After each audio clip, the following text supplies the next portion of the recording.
आज से पहले भी झुग्गियां बस्ती होती थी, 80 के दशक में, 90 के दशक में तमाम झुग्गी बस्ती होती थी पूरे दिल्ली में। कांग्रेस ने क्या करा, उनको उजाड़ा बाद में, पहले उनको 22-22 गज के प्लॉट दिए। त्रिलोकपुरी, कल्याणपुरी, नंदनगरी, खिचड़ीपुर, मंगोलपुरी, सुल्तानपुरी, जितनी तमाम पुरियां, इंद्रपुरी जैसी कितनी कॉलोनियां बसी पड़ी जिनमें आपने देखा पूरी आबादी रहती है और 22-22 गज के जड़ समेत प्लॉट में रहती है वो। आज उनको जड़ समेत देने का ये फायदा होगा कि उनको 3-3 अगर उनकी पीढ़ियां भी होगी ना तो उन लोगों ने अपने 3-3 मंजिल मकान बना लिए, 3-3 पीढ़ियां एक-एक अकेले घर में रह रही है। ये होता है पुनर्स्थापना का तरीका। तो अब झुग्गी हमारी हटेगी तो पक्का मकान तो हमें मिल जाएगा। और उसके बाद लोगों ने भर भर के इस बार बीजेपी को वोट दे दिया और बीजेपी ने वोट लेते ही, सत्ता आते ही अपना असली रंग दिखाना शुरू कर दिया।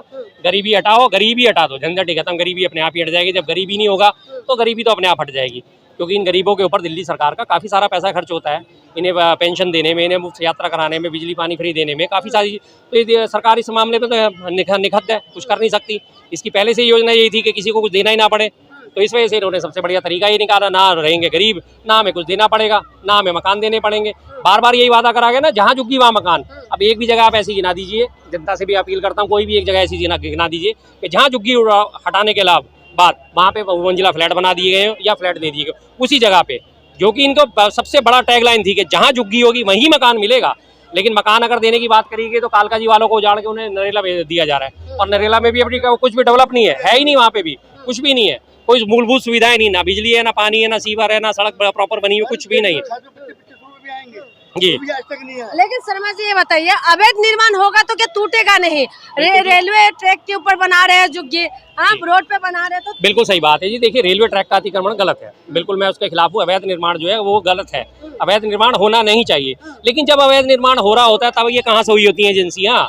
एक आदमी जब अपनी सारी जमा पूंजी लगा के 10-20-50 हज़ार रुपए उसके पास किसी तरह इकट्ठे होते हैं, वो झुग्गी डाल लेता है, रहना शुरू कर देता है। उसके बाद जब वो वहाँ पे फिर से बिजली का कनेक्शन भी दे देते हो, पानी भी दे देते हो, फिर उसके बाद एकदम से उसे उजाड़ने पहुंच जाते हो, तो फिर ये कौन सा तरीका है आपका? जब आप पहले से बसावट दे रहे हो किसी को, तो बसावट ही मत करने दो ना किसी को, तो कम से कम किसी की उपेक्षाएं तो न जागेंगी। एक आप पौधे को पनपने देते हो, जब वो पौधा पनप जाता है फिर उसे उखाड़ देते हो, तो ये तो चीज़ गलत है ना। अवैध, मैं बिल्कुल अवैध चीज़ों के खिलाफ हूँ, लेकिन कम से कम आपको ये भी तो देखना चाहिए, जो एक गरीब आदमी जिसके पास पैसा नहीं है, व्यापार नहीं है, काम नहीं है, धंधा नहीं है, उसे भी रहने के लिए जगह तो चाहिए ना। सरकार होती किस लिए? सरकार का असली मकसद क्या है? सरकार का असली मकसद तो यही है ना कि जो गरीब हैं, जो पिछड़े हैं, उनको आवास मुहैया कराना, उन्हें रोजगार मुहैया कराना, उन्हें बिजली पानी की सुविधाएं देना। इसीलिए तो सरकार बनाई जाती है। अमीर तो सबका सुविधाएं अपने आप ले लेगा, अमीर तो पैसा फेंकेगा, तमाशा देखेगा, उसे कौन सी दिक्कत है? अमीर को यहाँ गर्मी लगेगी 3-3 महीने के लिए, उनके तो सबके रिसोर्ट बुक हुए पड़े होते हैं 4-4 महीने के लिए।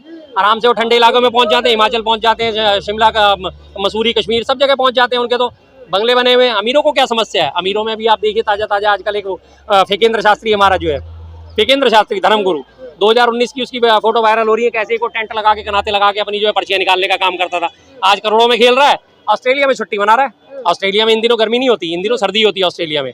ऑस्ट्रेलिया का सिस्टम हमारे यहाँ से उल्टा चलता है, वहाँ गर्मियों में सर्दी पड़ती है और सर्दियों में गर्मी पड़ती है। ऑस्ट्रेलिया अकेला ऐसा देश है कि जहाँ पे गर्मियाँ होती हैं तब क्रिसमस आती है, नहीं तो तमाम विश्व जो है उसमें सिर्फ सर्दियों में आती है क्रिसमस। तो ऑस्ट्रेलिया का मौसम अलग है, ऑस्ट्रेलिया में आराम से अपनी प्राइवेट याट पे बढ़िया 1.5 लाख रुपए के चश्मे पहन के 60-60 हज़ार की जैकेट पहन के मौज ले रहा है। अमीरों के तो कोई दिक्कत नहीं है। गरीब आदमी को जिसे 4 रुपए कमाने में दिक्कत होती है, 5 रुपए कमाने में भी दिन भर के लिए परेशानी होती है, किस तरह से वो गुजारा करते हैं, तो वो लोग कहाँ जाएंगे?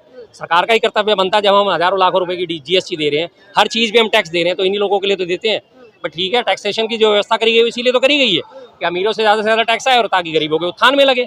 एक तरफ हमारे देश में दावा करा जा रहा है 4 ट्रिलियन डॉलर की इकोनॉमी, 4 ट्रिलियन डॉलर की इकोनॉमी, यानी कि 400 लाख करोड़ की इकोनॉमी, GDP बन गई हमारा। जापान को पछाड़ के हम चौथे नंबर पे आ गए, तीसरे नंबर पे आने वाले हैं। लेकिन हालत आज क्या है? 80 करोड़ लोगों को मुफ्त में राशन दिया जा रहा है, गरीबों की झुग्गियां उजाड़ी जा रही है। क्या करें फिर हम इस 4 ट्रिलियन डॉलर की अर्थव्यवस्था का? बीजेपी झूठी पार्टी है, इसकी बातों पे यकीन करना और अपने पैरों पे कुल्हाड़ी मारने के लिए बिल्कुल बराबर है। लेकिन ये बताइए, जिस तरीके से ये लोग अवैध निर्माण कर रहे हैं, वही अवैध निर्माण का ये लोग बता रहे हैं, सरकार ये बता रही है कि अवैध निर्माण है, और अदालत की जो फैसला है उसके मुताबिक कार्य हो रहा है, तो फिर हाय तौबा किस बात पे? हाय तौबा इस बात की, अदालतों की जो बार बार हवाला दिया जा रहा है कि अदालतों का हम सम्मान कर रहे हैं, अदालत ही आदेश पे झुग्गियां उड़ाई जा रही हैं। अदालत के आदेश का किस पे आया है? हाई कोर्ट ने आदेश दिया। हाई कोर्ट के बाद एक सुप्रीम कोर्ट भी हमारे देश में, इन्होंने अपील क्यों नहीं डाली? अगर ये वास्तव में गरीबों के हितधारक होते, गरीबों के हित में काम करना चाहते, तो हाई कोर्ट के फैसले को पलटवाने के लिए सुप्रीम कोर्ट भी जा सकते थे। लेकिन नहीं जाएंगे। क्यों नहीं जाएंगे? क्योंकि इनका तो मकसद ही हल हो गया ना। अब इनकी सबसे बड़ी इनकी दोगलापंती देखिए, आज से 2 साल पहले 2023 में सुप्रीम कोर्ट ने फैसला दिया था दिल्ली सरकार की शक्तियों के बारे में कि तमाम जो है प्रशासनिक शक्तियां दिल्ली सरकार के अधीन ही रहेंगी। लेकिन इन्होंने क्या करा? सुप्रीम कोर्ट के आदेश को धता बताते हुए पलट के उसे अध्यादेश लाके पलट दिया था, नहीं पलटा था आदेश।